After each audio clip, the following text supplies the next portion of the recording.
서기 1592년 4월 13일 새벽, 봄 안개가 깔린 부산 앞바다. 갈매기의 울음소리가 호구를 가르고 짭조름한 바닷바람이 부산 진성의 성벽을 타고 흘렀다. 막루 위의 수비병은 창을 짚은 채 먼 바다를 바라봤다. 어부들은 새벽 물때를 맞춰 그물을 손질했고 성 안의 민가에서는 아침 밥 짓는 연기가 피어올랐다. 봄볕은 따사로웠고 바다는 잔잔했다. 아무것도 달라 보이지 않는 아침이었다. 조선은 그때까지 200년을 전쟁 없이 살아온 나라였다. 두세기에 걸친 태평성대. 이 땅에 사는 누구도 전쟁이 어떤 것인지 몸으로 알지 못했다. 전쟁은 옛 이야기 속에 있었고 병법은 책 속에 있었으며 칼날은 칼집 안에서 녹슬어가고 있었다. 그 평화가 끝나는 날이 오고야 말았다.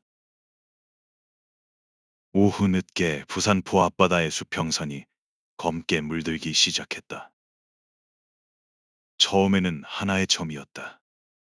그러나 점은 곧 윤곽이 되었고 윤곽은 돛대가 되었으며 돛대는 함선이 되었다. 그리고 함선은 끝없이 나타났다. 700척이 넘는 전선이 부산포를 향해 밀려오고 있었다. 노젓는 소리가 파도 소리를 집어삼켰고 수만 명의 인기척이 바닷바람을 타고 성벽까지 밀려들었다. 막루 위의 병사는 그 자리에 굳어버렸을 것이다. 이 전투는 단 하루 만에 끝났다. 그러나 그 하루가 열어젖힌 것은 이후 7년간 이 반도를 불태울 전쟁의 문이었다. 부산 진성 전투, 임진왜란의 첫 번째 전투. 지금부터 그날로 돌아간다. 때는 1590년대 초, 동아시아의 판도는 조용히 뒤틀리고 있었다. 중국 대륙에는 명나라가 있었다. 건국 200년을 넘긴 대국. 여전히 동아시아 질서의 중심이었지만 그 내부는 관료제의 부패와 재정 악화로 서서히 속이 비어가고 있었다. 조선은 그 명나라를 종주국으로 섬기며 200년을 살아왔다. 조선에게 명나라는 단순한 강대국이 아니었다. 왕조의 정통성을 보증해주는 존재였고 또한 안보의 최후 보루였다. 그리고 바다 건너에는 일본이 있었다. 일본 열도는 1세기가 넘도록 전쟁 중이었다. 크고 작은 영주들이 서로의 목을 노리던 전국시대. 그 비비린내의 혼돈을 종식시킨 인물이 바로 도요토미 히데요시였다. 농민의 아들로 태어나 오다 노부나가의 휘하에서 출세하고 노부나가 사후 권력을 장악해 마침내 일본 전역을 손에 넣은 남자. 1590년 히데요시는 일본 통일을 완성했다. 그러나 통일은 새로운 문제를 낳았다. 100년의 전쟁이 만들어낸 수십만의 직업 군인들. 전쟁이 끝난 자리에서 그들은 갈 곳을 잃었다. 영주들의 불만은 쌓여갔고 히데요시는 그 에너지를 밖으로 돌려야 했다. 그의 야망은 조선을 넘어 명나라까지 뻗어 있었다. 그는 실제로 이렇게 말했다고 전해진다. 명나라를 정복하겠다. 조선은 그 길을 빌려주면 된다. 길을 빌려달라는 요구, 정명가도. 조선의 선택지는 처음부터 없었다. 명나라의 속국을 자처하는 조선이 일본의 명나라 침공을 돕는다는 것은 상상할 수 없는 일이었다. 조선은 그 요구를 거절하였다. 히데요시는 이미 그 거절을 예상하고 있었다. 조선 조정 내부의 사정은 더 복잡했다. 일본의 움직임이 심상치 않다는 보고는 이미 수년 전부터 들어오고 있었다. 1591년 일본을 다녀온 통신사들은 귀국하여 엇갈린 보고를 올렸다. 한쪽은 전쟁이 임박했다 했고 한쪽은 침략의 징후를 보지 못했다 했다. 동인과 서인으로 갈라진 조정은 당파의 논리에 따라 듣고 싶은 말을 들었다. 결론은 하나였다. 아무것도 하지 않는 것. 준비할 수 있는 1년이 그렇게 흘러갔다. 1592년 봄, 히데요시의 선봉대를 이끄는 장수는 고니시 유키나가였다. 규슈 출신의 가톨릭 신자이자 뛰어난 전술가. 그의 손에는 제1군 1만 8천의 병력이 쥐어져 있었다. 목표는 명확했다. 부산에 상륙해 교두보를 확보하고 한양으로 가는 길을 열어라. 전쟁은 숫자로 시작된다. 부산포 앞바다에 닻을 내린 고니시 유키나가의 제1군. 그 규모는 1만 8천이었다. 여기서의 1만 8천은 전국시대 100년이 길러낸 정예였다. 태어나면서부터 전쟁을 보았고 자라면서 전쟁을 배웠으며 살아남으면서 전쟁을 몸에 새긴 자들이었다. 그들에게 전투는 낯선 공포가 아니었다. 익숙한 일상이었다. 그들의 손에는 조총이 있었다. 조총. 포르투갈 상인들을 통해 일본에 전해진 이 화승총은 전국 시대를 거치며 일본군의 핵심 무기로 자리 잡았다. 오다 노부나가가 나가시노 전투에서 조총 3천정을 일제 사격으로 운용해 기마 군단을 괴멸시킨 것이 불과 17년 전의 일이었다. 일본은 그 교훈을 철저히 흡수했다. 조총의 유효 사거리는 약 50m. 활에 비하면 짧았다. 그러나 조총이 가진 결정적 우위는 사거리가 아니었다. 관통력이었다. 조총의 납타는 당대의 어떤 갑옷도 뚫었다. 활처럼 숙련된 기술이 필요하지도 않았다. 몇 주의 훈련만으로도 전장에 내보낼 수 있는 병사를 만들어낼 수 있었다. 전쟁의 문턱을 낮추는 무기. 그것이 조총이었다. 고니시의 제1군은 이 조총으로 무장한 병력을 전열의 핵심에 배치했다. 그 뒤를 참과 검으로 무장한 보병이 바쳤다. 100년의 실전이 만들어낸 전술 체계였다. 맞은편, 부산 진성 안에는 무엇이 있었는가? 부산진 첨절제사 정발. 그가 이끄는 수비대의 병력은 많게 잡아도 1천여 명이었다. 그것도 정규 군인은 600여 명에 불과했고 나머지는 당일 소집된 일반 백성들이었다. 1만 8천 대 천. 숫자만 놓고 보면 이미 전투가 아니었다. 그러나 정발은 도망치지 않았다. 그는 성문을 굳게 닫고 병사들을 성벽 위에 세웠다. 조선군의 주력 무기는 활이었다. 조선의 각궁은 동아시아 최고 수준의 무기였다.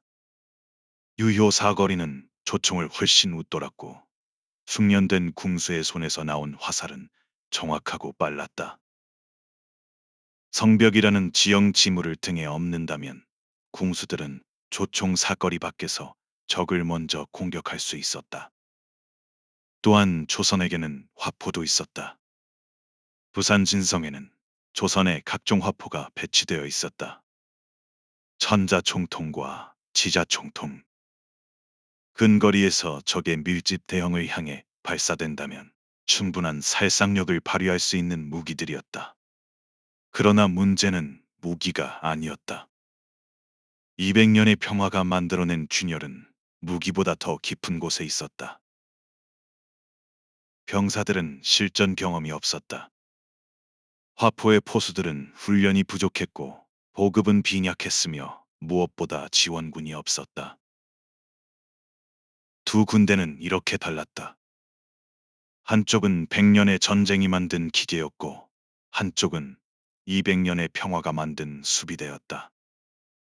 한쪽은 대륙을 향한 야망으로 불타고 있었고 한쪽은 자신들에게 닥친 현실을 실감하지도 못한 채 성벽 위에 서 있었다. 전쟁에서 땅은 또 하나의 무기다. 부산 진성은 지금의 부산광역시 동구 범일동 일대에 자리하고 있었다. 바다를 등지고 낮은 구름을 앞에 둔 위치. 항구를 내려다보는 입지였고 해안선을 따라 들어오는 모든 침입자를 가장 먼저 마주하는 자리였다. 조선의 수군과 육군이 함께 주둔하는 복합방어 거점.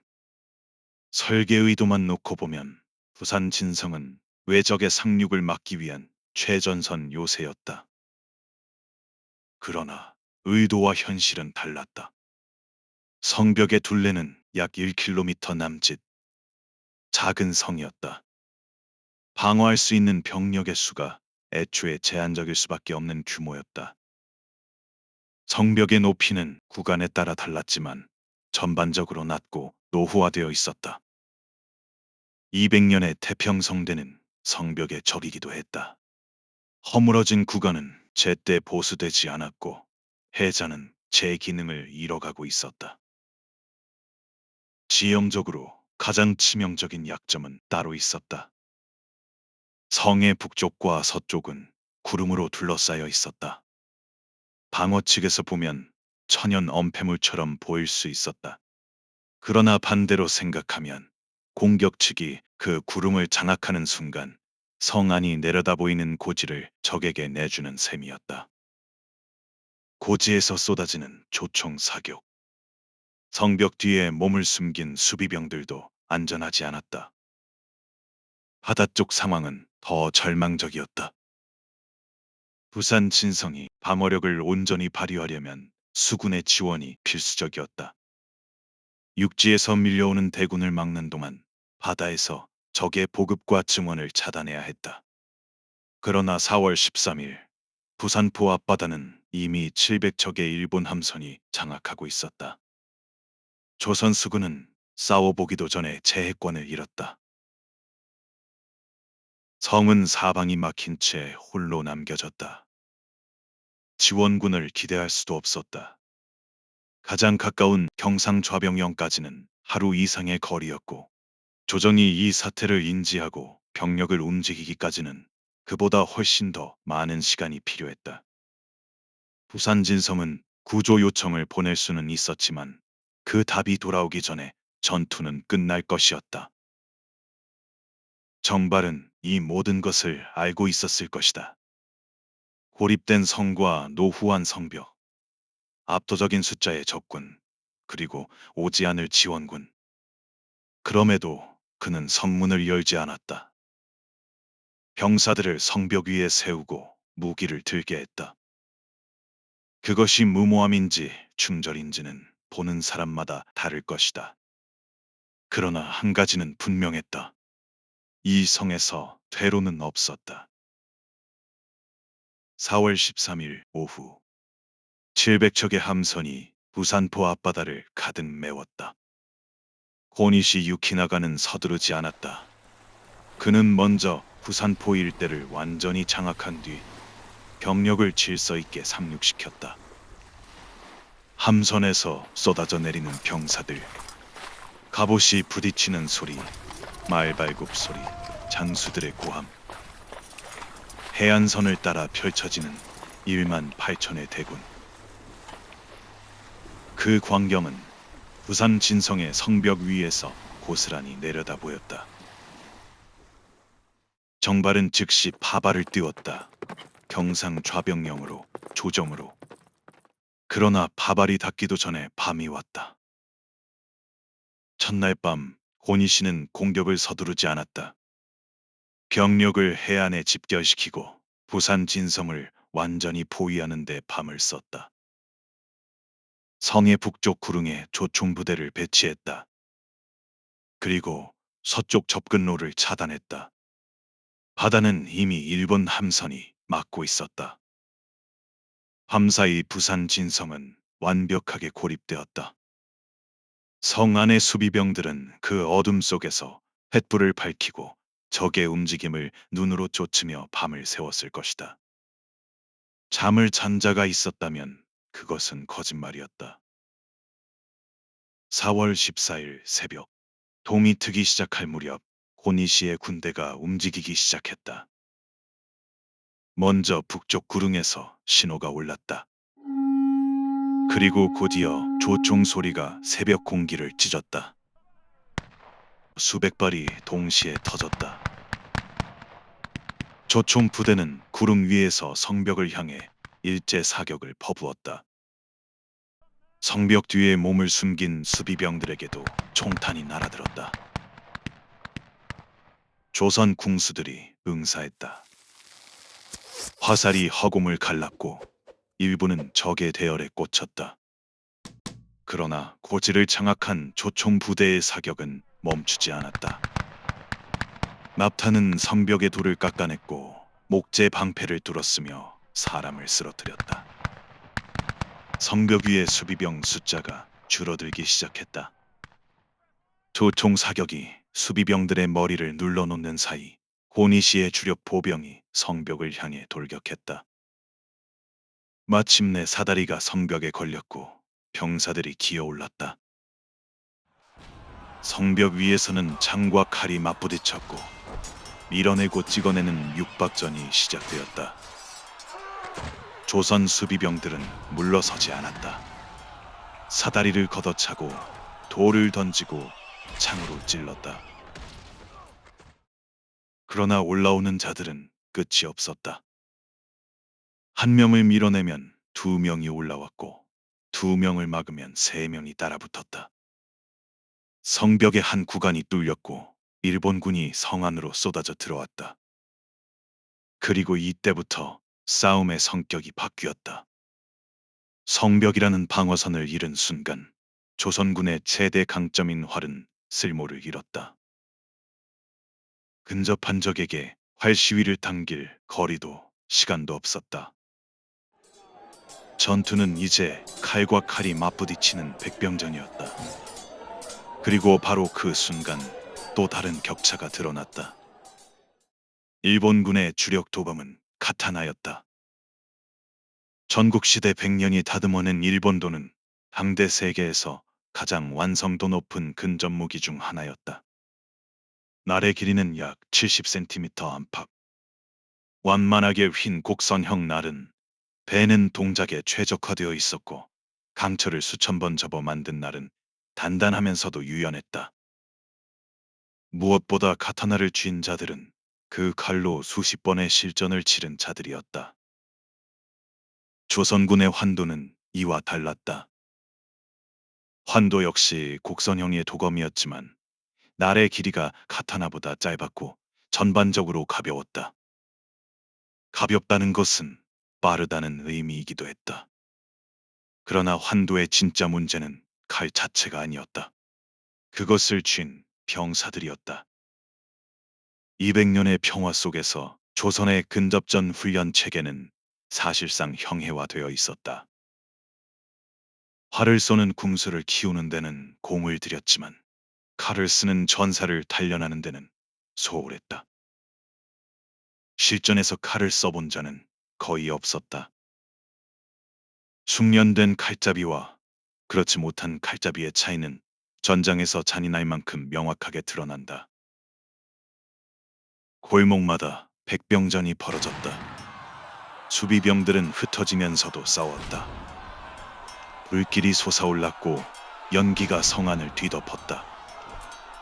아우성과 비명, 쇠붙이 부딪히는 소리, 그리고 끊임없이 울려 퍼지는 조총 소리. 조선 수비병들은 버텼다.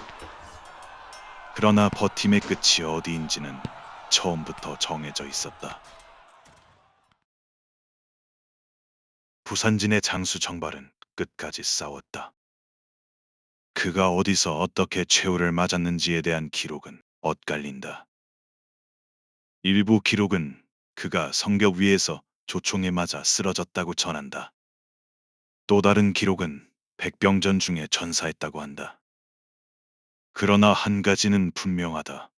정발은 도망치지 않았다.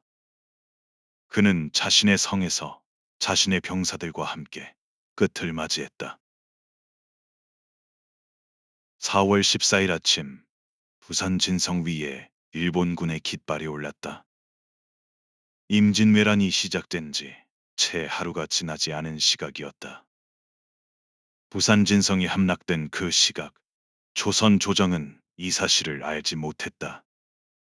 한양까지는 400km가 넘었다. 바발이 쉬지 않고 달려도 이틀이 걸리는 거리였다. 부산 진성이 무너지고 정발이 전사하고 일본군의 깃발이 성벽 위에 나부끼는 그 순간에도 조선의 왕과 대신들은 한양의 궁궐에서 평소와 다름없는 하루를 보내고 있었다. 부산진 전투가 드러낸 것은 단순한 패배가 아니었다.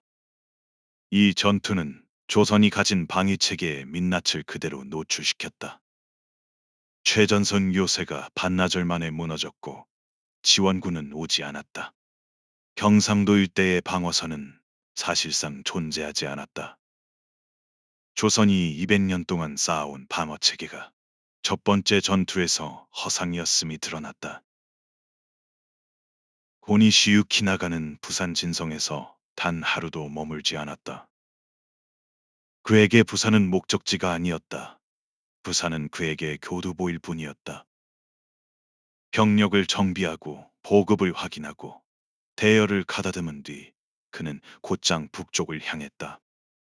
부산지는 한양으로 가는 길의 첫 번째 문이었고 그 문은 이미 열렸다. 부산진 전투는 작은 전투였다. 이 전투는 조선이 처음으로 전쟁의 실체와 마주한 순간이었고 무엇이 부족한지, 무엇이 무너졌는지, 무엇을 다시 세워야 하는지를 가장 혹독한 방식으로 드러낸 순간이었다. 부산진 함락 소식을 들은 동네부사 송상현. 그에게도 선택의 순간이 찾아왔다. 그리고 그의 선택은 부산진의 정발과 닮아 있었다.